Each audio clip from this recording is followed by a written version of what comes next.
Pues muy bien, queridos amigos, alumnos, pacientes, hoy regresamos a nuestro tema relacionado con la otra historia, la que nunca te han contado. Y quiero anticiparme a lo que muy probablemente ocurrirá a partir del 2 de junio del 2024.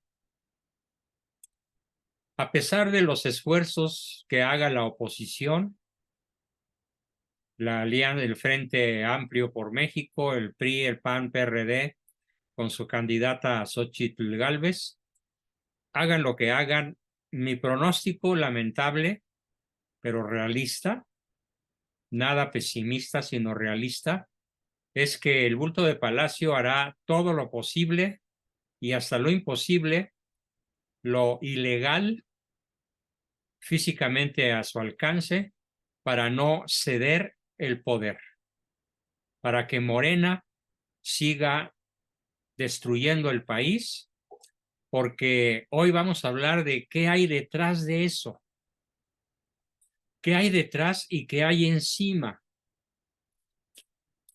Y yo creo que pero muy pocas personas en México, un porcentaje que probablemente no superaría el 1%, saben realmente de qué estamos amenazados. ¿Quién nos amenaza?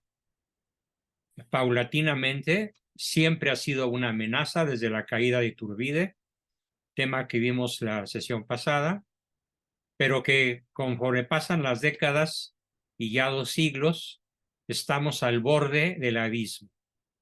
México está en las puertas del infierno. ¿De cuál infierno? Del infierno del comunismo. Debo hacer referencia a la persona en la cual me voy a basar durante varias sesiones en nuestro taller de historia de los viernes para explicar lo que quiero explicar y transmitir. Y me refiero a un sacerdote argentino, jesuita él, que tuve la fortuna de conocer siendo yo estudiante en la Universidad Iberoamericana. Allá por la década de los 60, estando yo en el 6º semestre, vino el padre don Julio Mainviel, invitado por el rector de la Universidad Iberoamericana y por el director de la Escuela de Psicología, el padre Ernesto Meneses Morales, de grata memoria, y nos dio una serie de conferencias sobre 2 grandes rubros, mismos que les quiero transmitir a ustedes. Él es autor de muchísimos libros. Si ponen en su buscador Julio Mainviel, lo voy a anotar en el WhatsApp para que no se equivoquen con el nombre, y luego le dan a su buscador clic, les va a aparecer una gran cantidad de sitios, pero en algunos de ellos está la lista completa de su bibliografía. Es enorme, es gigantesca. Bueno, y me refiero a 2 macrotemas. Primero, el comunismo, y segundo, el sionismo, el judío sionista, el sionismo que nace en Israel desde épocas inmemoriales. Voy a comenzar por lo menos y luego me voy a ir a lo más. Si bien no estoy seguro de alcanzar a ver ambos temas en esta sesión, pero para eso pues hay más tiempo que vida, y espero que el Señor me preste vida precisamente para poder romper paradigmas, amueblar su cerebro de cara a las elecciones, y que ustedes me ayuden a difundir lo que hoy voy a comenzar a difundir y que no había hecho antes, y esa es la primera vez que toco formalmente ambos temas. El comunismo, hijo del sionismo israelita, porque es en Israel donde nace el sionismo. Dice el padre Julio Mainviel que el pueblo judío nos dio a Cristo, porque Cristo nació de una estirpe judía, de la estirpe de Israel. La Virgen era judía y todos sus ancestros igual. Pero también dice el padre Julio Membiel que a pesar de que nos dio a Cristo, el pueblo de Israel tropezó con Cristo.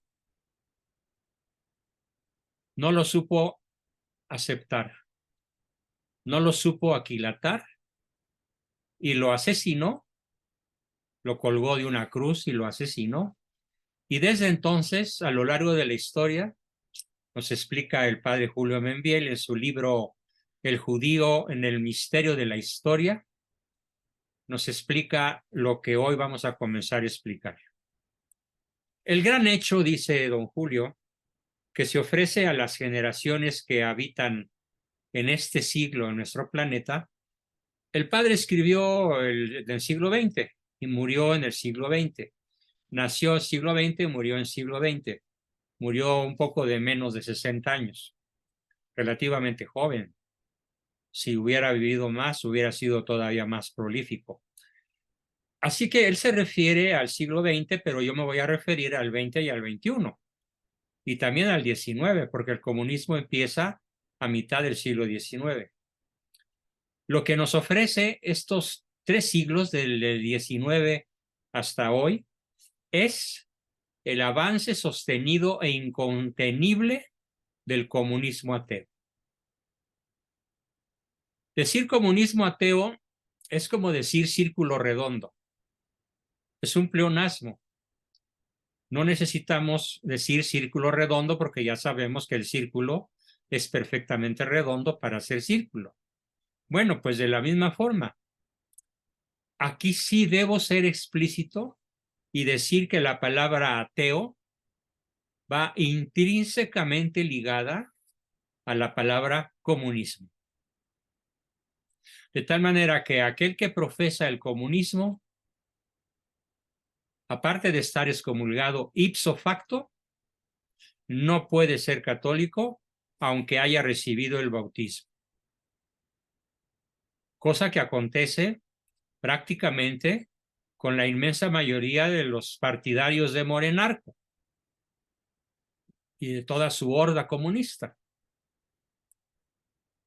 La teoría comunista comenzó a elaborarse a partir del año 40 del siglo XIX. Estamos hablando de 1840, con Karl Marx. Pero ojo, esta teoría hecha acción, el comunismo no se explica sin la praxis, sin la acción, eso quiere decir praxis, comenzó a operar con muchísimo más fuerza a fines del siglo XIX, retomó su máxima fuerza en Rusia a principios del siglo XX y hoy podemos decir que aunque de un modo más sutil y menos rabioso que la que utilizó en la época leninista, trotskista, staliniana, sigue metiéndose por debajo del alma y de la lengua, por debajo de las instituciones y aun por encima de ellas, prácticamente en todos los países de la Tierra, pero con singular predilección por la antigua Cristianoamérica. Así fue como llamaron a este continente, con excepción de los Estados Unidos, los grandes escritores. De hecho, el término Cristianoamérica fue acuñado por este sacerdote, el padre Julio Membiel, y cuando nos daba sus conferencias explicaba ampliamente el por qué merecía América Latina el nombre de Cristianoamérica, porque llegó un momento en que en ninguna otra parte del mundo se ejercía de una manera tan amplia, tan frecuente, tan intensa, un buen nivel de catolicismo. ¿Qué pasó con ese nivel de catolicismo que hoy podemos decir que está reducido en México al 4% de la población, que es la que asiste a misa, ya sea física o virtualmente, la que sigue la palabra de Dios, ya sea física o virtualmente, dependiendo de muchos factores? ¿Qué fue lo que pasó? Tenemos que entender que es la acción comunista disfrazada de multitud de cosas, disfrazada con multitud de máscaras. Estas máscaras las vamos a ir viendo una a una a lo largo de esta serie de conferencias dedicadas a la otra historia, tanto de México como universal, que nunca te han contado. Lenin y los revolucionarios rusos, financiados desde entonces, fíjense por favor en esto que voy a decir, Lenin y sus secuaces, Stalin y sus secuaces, ya desde entonces, desde 1917, fueron financiados por la banca judía sionista norteamericana y realizaron una obra titánica de envenenamiento y adiestramiento de las clases laborales de Rusia, país que había de lograr completo éxito el comunismo en la Revolución de Octubre, de este mes de octubre. Pronto van a ser 100 años, de 1917. Y así se conoce en la historia universal como la Revolución de Octubre. Es claro que el comunismo, ojo, no se implantó en virtud de motivaciones ante todo económicas, ¿no? El comunismo se implantó específicamente a partir de una revolución política con base en el poder político y militar que contó con el apoyo por megamillones, billones de dólares convertidos a rublos o a las monedas de las naciones conquistadas por el comunismo, que contó con el apoyo de la banca judía sionista, principalmente la banca de los hermanos Kuhn and Loeb y compañía.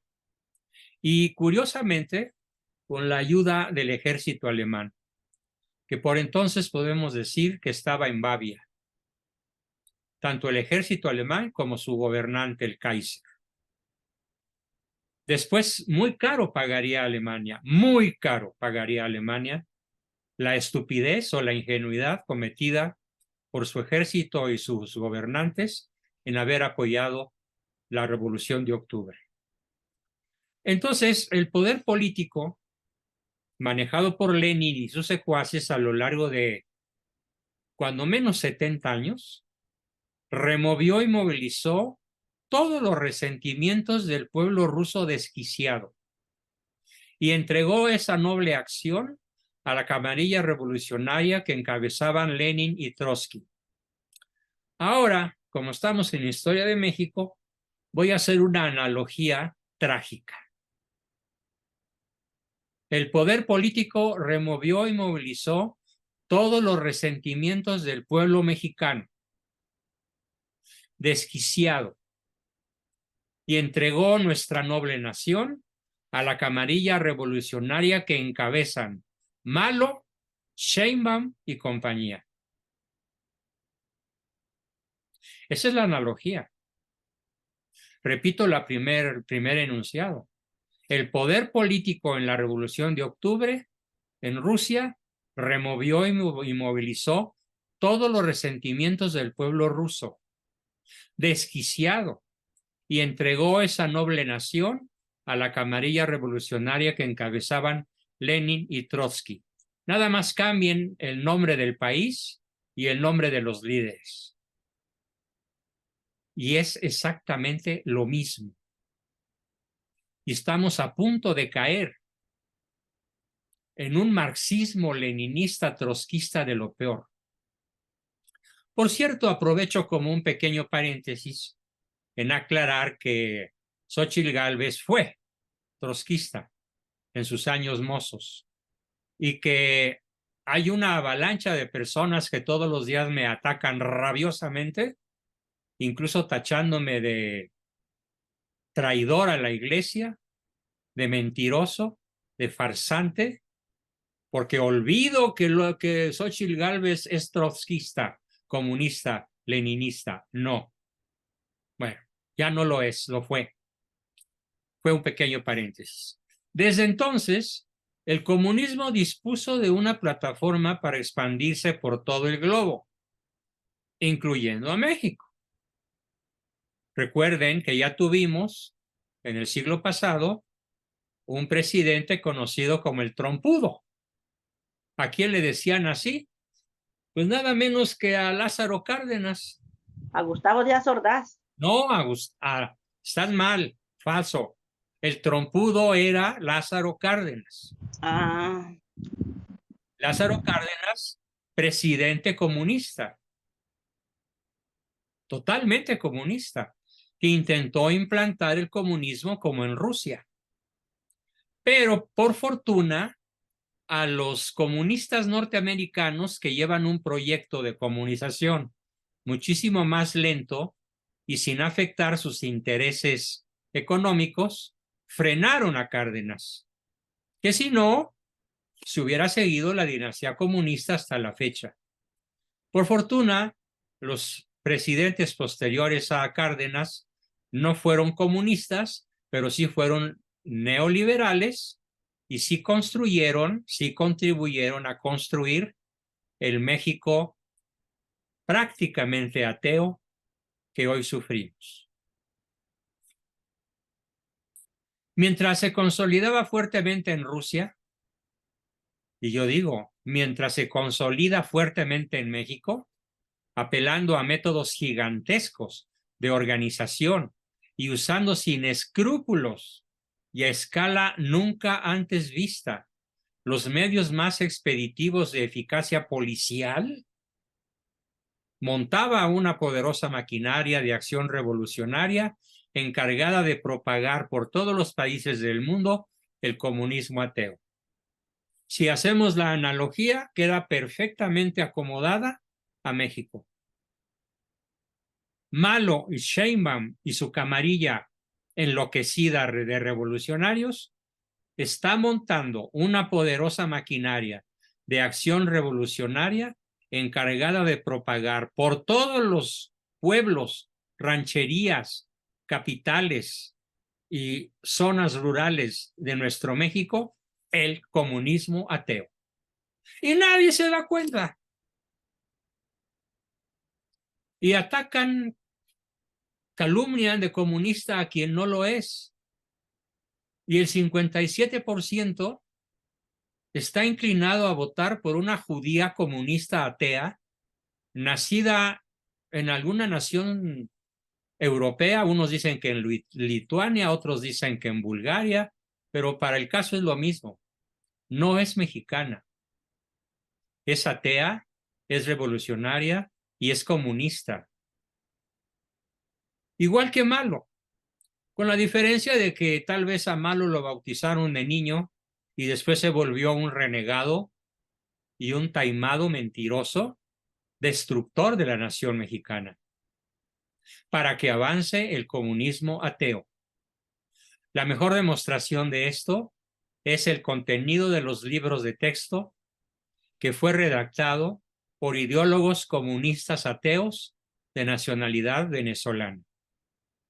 Y ya está desde el inicio de clases a principios de agosto o cuando hayan empezado las clases, no recuerdo la fecha con precisión, ya está siendo utilizado por docenas de millones de niños y adolescentes la más profunda, inteligente, despiadada y descarada propaganda comunista atea.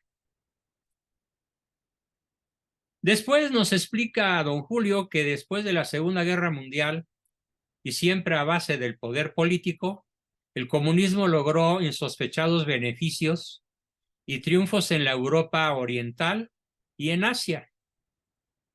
Sí, China comunista, Vietnam comunista, Corea del Norte comunista.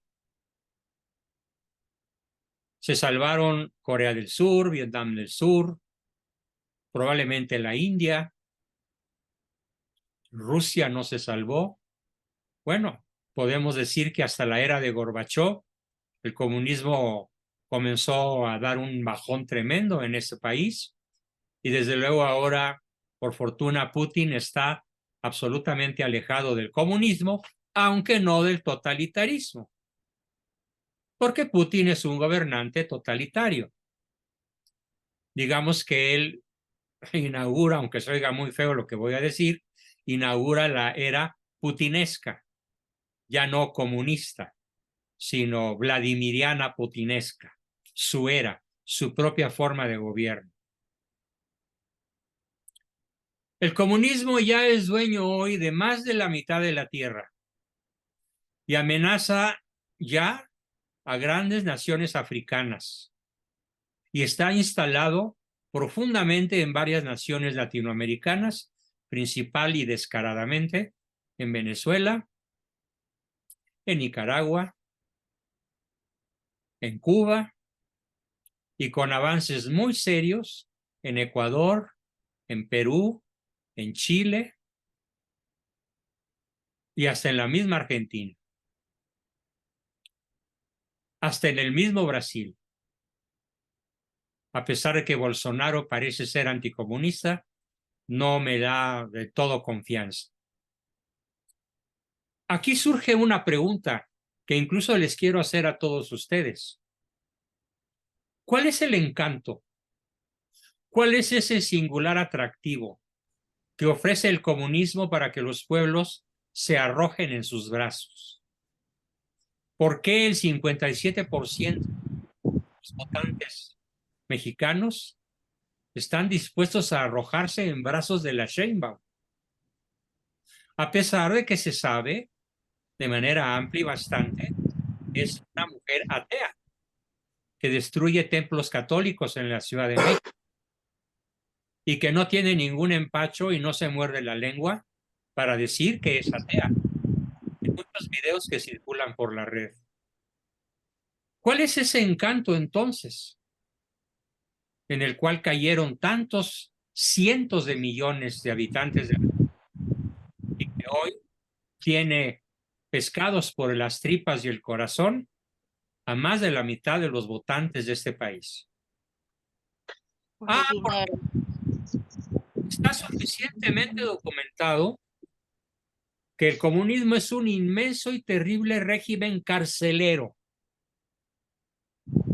Es un inmenso y terrible régimen carcelero que somete a la gente a un trabajo despiadado sin proporcionarle las legítimas satisfacciones y gozos que ha encontrado siempre el hombre en las más diversas civilizaciones. ¿Con qué razón puede explicar el mexicano que está dispuesto a votar por el comunismo? ¿Cómo se explica que nuestro pueblo abrace de una manera tan amplia, tan rápida y tan en gran escala un sistema de vida que contraría las aspiraciones más legítimas y elementales del bienestar humano? No creo dar en esta sesión todas las respuestas posibles a una pregunta tan compleja, pero las iremos analizando. Dichas de manera rápida, en primer lugar, el católico mexicano es un nada más bautizado, pero no ejerce la fe católica. No sigue los mandamientos de la ley de Dios. Es profundamente polígamo, mujeriego e infiel. Con mucha facilidad jura el nombre de Dios en vano. Con mucha facilidad consume drogas. ¿Saben? Ayer leí aterrado cuántos niños menores de 14 años consumen drogas en este país, en México. 2 millones. 2 millones de menores de 14 años, desde Tijuana hasta Mérida y desde Reynosa hasta Tuxtla Gutiérrez, consumen drogas. 2 millones. Es una cantidad bestial. Porque esto implica una gigantesca red de proveedores e implica una gigantesca red de papás que no hacen nada, que no educan, que si bien nos va, son simples proveedores, pero no educadores. Entonces, el primer factor del avance del comunismo y de cómo el 57%, cuando menos, de nuestros votantes están echados en brazos de una judío comunista atea, es justamente porque México es católico de nombre o por una mayoría de bautizados, pero no practicantes. Y además, dentro de ese catolicismo se da un segundo factor, que es el fanatismo. Porque hay que ver cómo le ruegan a la Virgen y a los arcángeles y a todos los santos, ¿sí?, para que les concedan sus favores. Incluso cómo el narcotraficante se persigna con su primer quinientón del día. No estamos hablando de un billete de 500, sino de $500,000. Y con un fajo de billetes se persigna y va por más. Así que estamos en presencia de una nación sedicente católica, solo de bautizados, cuya fe a escala práctica es muchísimo más fanatismo que buena práctica de buen católico. El tercer factor es la ignorancia. Una ignorancia cultivada desde 1928-29 con el Pacto de los Generales. Obviamente no es una ignorancia que se le pueda achacar al pueblo como tal, porque fue poderosísima, eficaz y aviesamente infiltrada desde las más altas esferas del poder, como propósito fundamental de la revolución antimexicana. Segunda, entonces ese sería el tercer factor, la ignorancia. Y hay un cuarto factor que es la indiferencia política. Más del 40% de la población votante no salió a votar. Pero ¿quiénes fueron los que no salieron a votar? Pues los que no son seguidores del malo, sobre todo la clase media, la que prefirió ver un partido de fútbol o tal vez ir a misa o tal vez ir a un paseo o día de campo con su familia, pero cuando pensaron en votar, muy a la mexicana dijeron, ay no, qué pereza. Y utilicé la palabra elegante. Imagínense lo que en realidad dicen. Así que estos son los 4 azotes que explican el por qué México está a punto de caer de una manera ya descarada y absurda, patética, trágica, en manos del comunismo ateo, y todo el mundo va a correr a votar por ella. ¡Qué horror! ¡Qué espanto! ¡Qué indignación! Y por el otro lado tenemos a los pseudocatólicos que esperan, pseudocatólicos porque no saben, no conocen la doctrina social cristiana, no conocen la doctrina social católica, que nos está diciendo que no se trata de votar por alguien que reza el rosario todos los días y da excelentes sermones donde quiera que se para y hace formidables películas. No, se trata de votar por quien garantice el máximo bien común posible. Y esa persona tiene un nombre. Y los malos católicos la detestan. Y me acusan a mí de traidor a mi iglesia porque estoy buscando que seamos objetivos y que demos nuestro voto a quien pueda garantizar que cuando menos México no se va a ir en picada en cuanto la Sheinbaum tome el poder. Como sabiamente nos lo dijo nuestro querido amigo Ricardo en la sesión pasada. Entonces, repito la pregunta, ¿qué razón puede explicar que el mexicano abrace de forma tan rápida y tan gran escala un sistema de vida que contraría las aspiraciones más legítimas y elementales del bienestar humano? A esta pregunta, dice don Julio, que debe formularse todo hombre responsable, que desee conocer la razón de un fenómeno social como el comunismo ateo, no cabe sino una respuesta que solamente nos puede dar la teología de la historia. Sí, señores. Dije teología de la historia. No dije la historia. Dije la teología de la historia. Vale decir, la historia y la historia de nuestros días, pero vista a la luz de las enseñanzas de la revelación cristiana. Eso es la teología de la historia. La historia universal y la historia de México, pero vista desde el punto de vista de la revelación cristiana. Si no vemos así la historia, estamos haciendo rayas en el agua. Cristo nos ha traído un mensaje que debe iluminar a todo hombre que viene a este mundo. Este mensaje es propagado en forma autorizada y en su integridad por la cátedra de San Pedro, en la cual se prolonga el magisterio de Cristo. La vida del hombre y por lo mismo su historia, historia de los individuos, mi historia personal, la tuya, la de ustedes, y por lo mismo la historia de todas las naciones, tiene que ajustarse a la enseñanza del Señor, que se puede resumir en aquella frase del Evangelio que dice,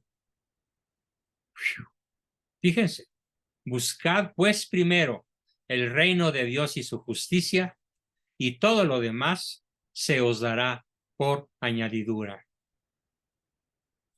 Esa sería la principal práctica católica.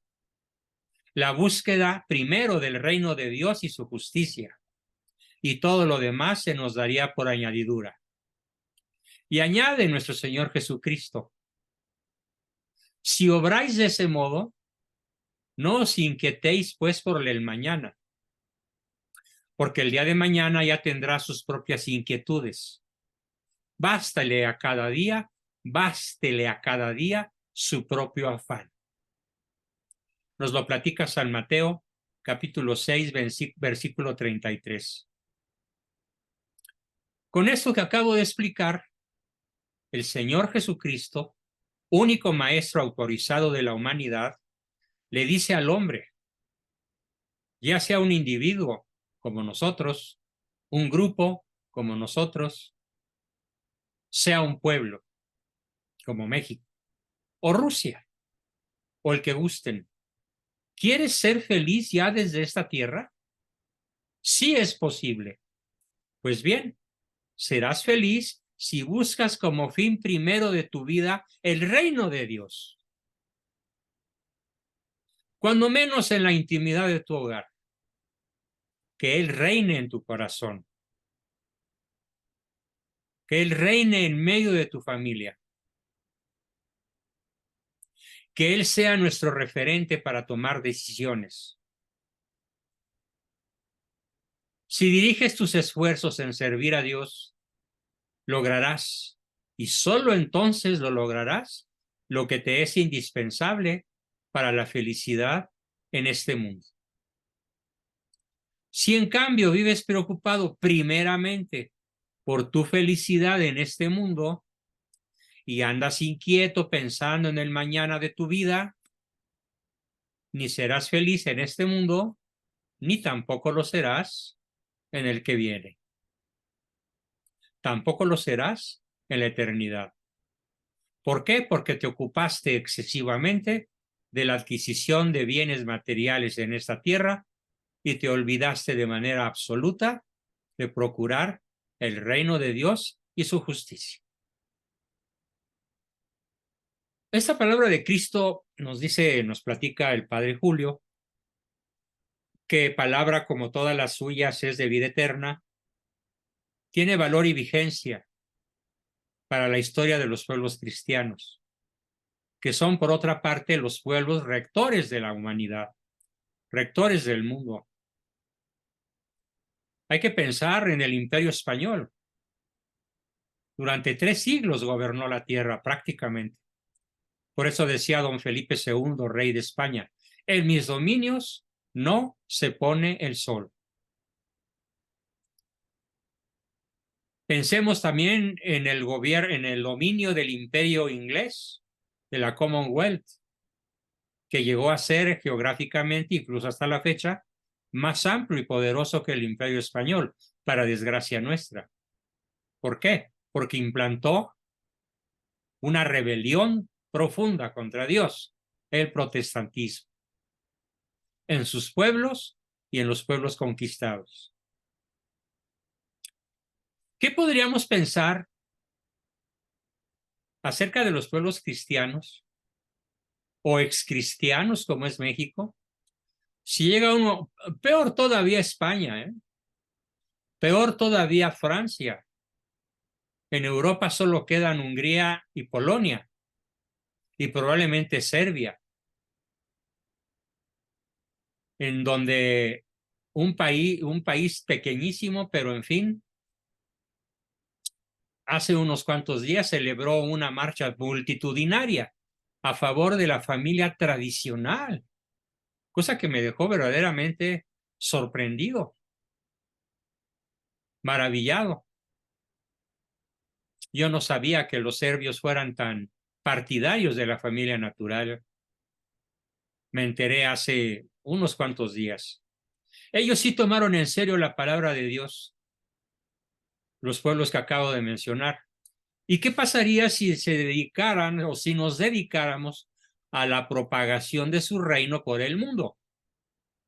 ¿Qué pasaría con nosotros si nos entregáramos a la erección, a la edificación de la ciudad de Dios en vez de la ciudad del hombre? Y pusiéramos todas nuestras energías en edificar la ciudad del mañana, en la que los sean solucionados todos nuestros problemas. La ciudad del mañana es la ciudad de Dios. ¿Por qué? Porque si la palabra de Cristo tiene valor y debe ser tomada en serio, habrá de acaecer necesariamente que esa ciudad de Dios, que esa ciudad del hombre, me equivoqué, habrá de acontecer necesariamente que esa ciudad del hombre, edificada a base de esfuerzos humanos, en los cuales se pierde de vista la ciudad de Dios, el reino de Dios y su justicia se olvida, lejos de proporcionarnos felicidad, traerá nuestra ruina, nuestra desgracia, y por otra parte, en la medida en la que el hombre proponga la búsqueda del reino de Dios y se concentre en su propio bienestar, será absolutamente incongruente. No se puede buscar el bienestar mundano a la vez que se busca el reino de Dios y su justicia en segundo lugar. En primer lugar tiene que estar la búsqueda del reino de Dios y su justicia, y lo demás vendrá por añadidura. Ahora bien, entendamos la promesa de los comunistas, del comunismo ateo. El comunismo no es más que la etapa que estamos viviendo al presente y a punto de desplomarnos en su abismo. Es un proceso en el cual los pueblos han conocido y practicado el mensaje cristiano, pero han promovido una revolución, incluso armada, contra el mensaje de Cristo. Esta es la revolución anticristiana, la que está sucediendo en México y que está a punto de desatarse de una manera brutalmente virulenta si permitimos que Claudia Sheinbaum y su horda comunista tomen el poder.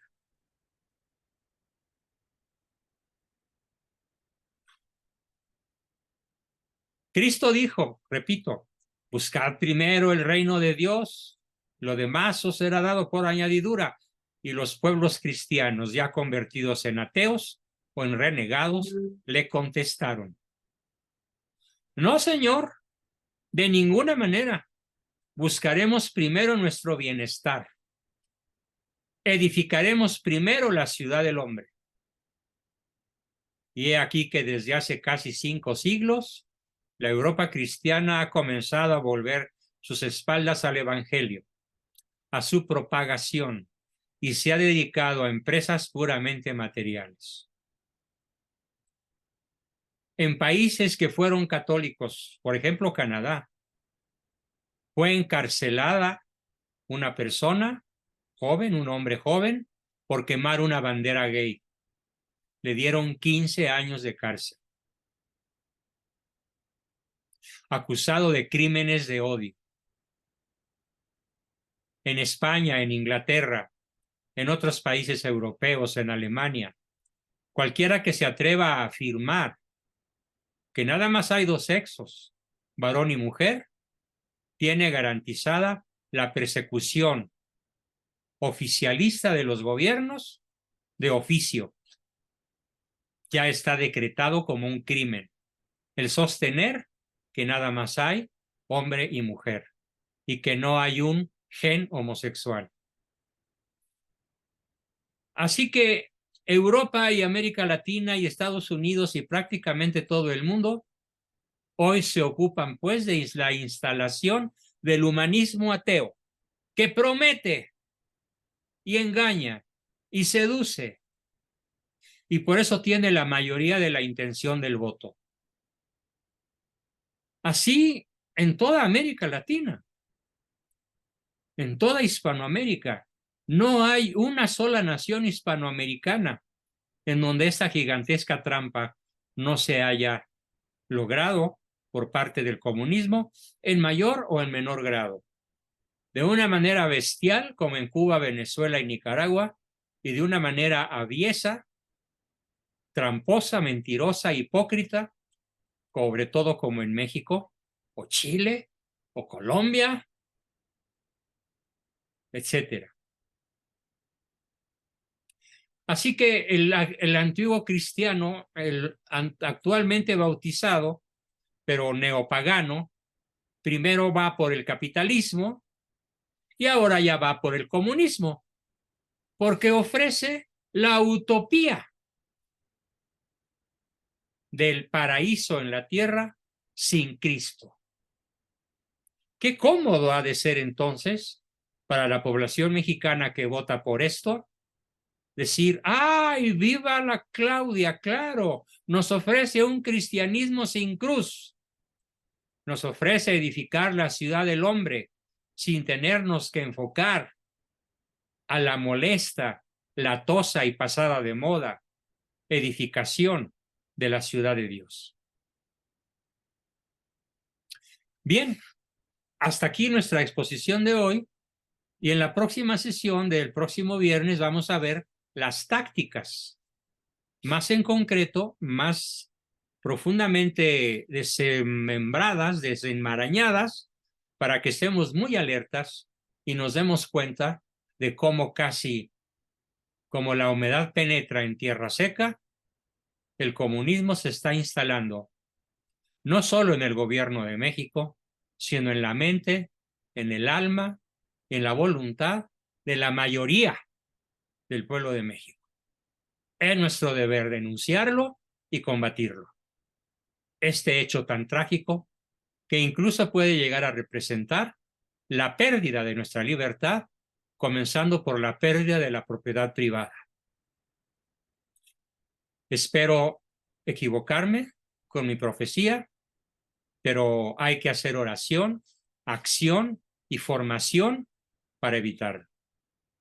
Hasta aquí mi exposición y comenzamos como siempre nuestra consabida sesión de preguntas, respuestas, dudas, aportaciones y demás. Bien, ¿quién quiere comenzar?